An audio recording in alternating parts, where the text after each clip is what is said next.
"Kobe, I don't understand. You're the best player in the world. Why were you doing such basic drills?" And he flashed that $1 million smile. He gave me a friendly wink, but he said something that changed my life forever. For the past decade, I've started every single one of my keynotes with the signature story of the first time I met Kobe Bryant and the advice that he gave me that changed my life forever. And to this day, I'm blown away by how many people have been impacted by that message. Kobe Bryant is one of the greatest of all time, and it's probably not for why you think. This lesson applies to business more than anything else. Oftentimes when we're thinking about business principles, we think of them as basic, but basic doesn't mean easy. And I'll give you a great example. Alan Stein, a great author, who's a youth basketball coach. He got a chance to meet the late, great Kobe Bryant. He's like, "Hey, Kobe, do you mind if I watch one of your practices?" And Kobe says, "Sure, you can come. Let's go at 4 o'clock tomorrow." And he looks at his clipboard and he says, "Kobe, we have session at 4 o'clock. Kobe gives him a little smile and he says, 4 a.m. and just smirks and walks away. Now, Kobe was already known for outworking everybody in the off-season, but Alan Stein thought, "I'm really going to impress Kobe." He said, "I'm going to get to the gym at 4:30 in the morning." And when Alan showed up at 3:45 a.m., he heard the ball already bouncing in the gym. Kobe was going through his pre-workout. And he had his notepad out thinking he was going to get the secret sauce. What did he see? He saw Kobe, repetition, carrying out the basics.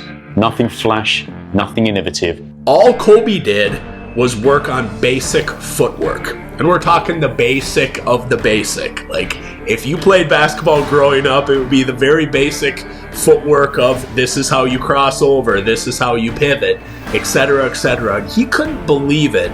Seeing Kobe Bryant spend 45 minutes of a private workout working on this very basic, fundamental footwork. At the end of the practice, he approached Kobe and he said, "Hey, why are you doing such basic drills? You're one of the best basketball players in the world.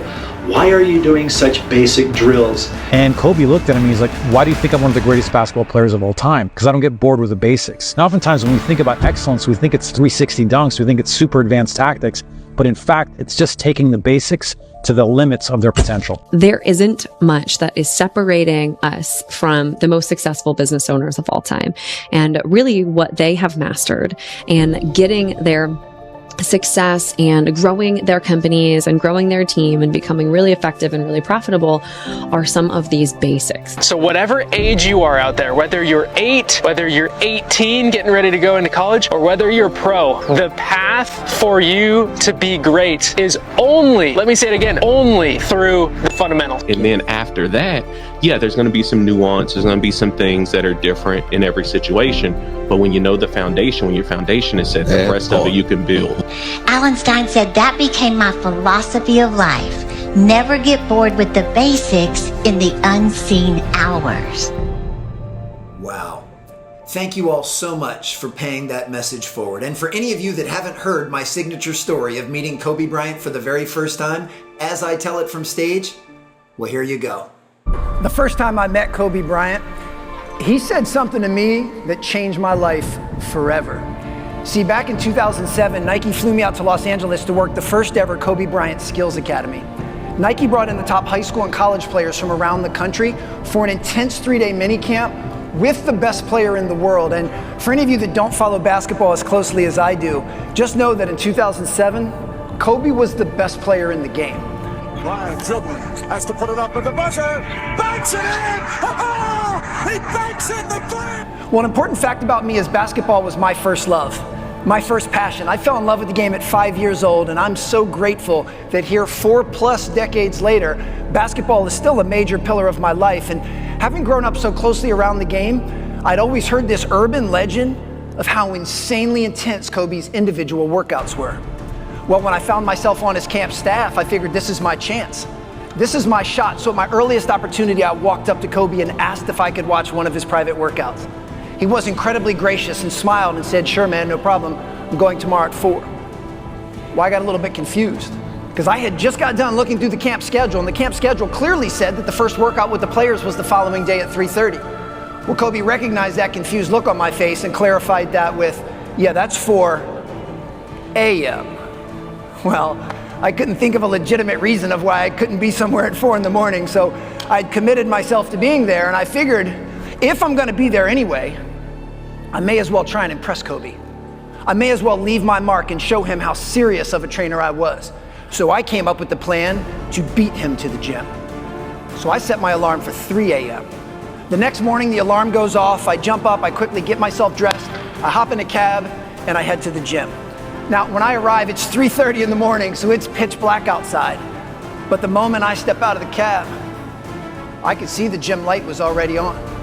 From the parking lot, I could faintly hear a ball bouncing and sneakers squeaking.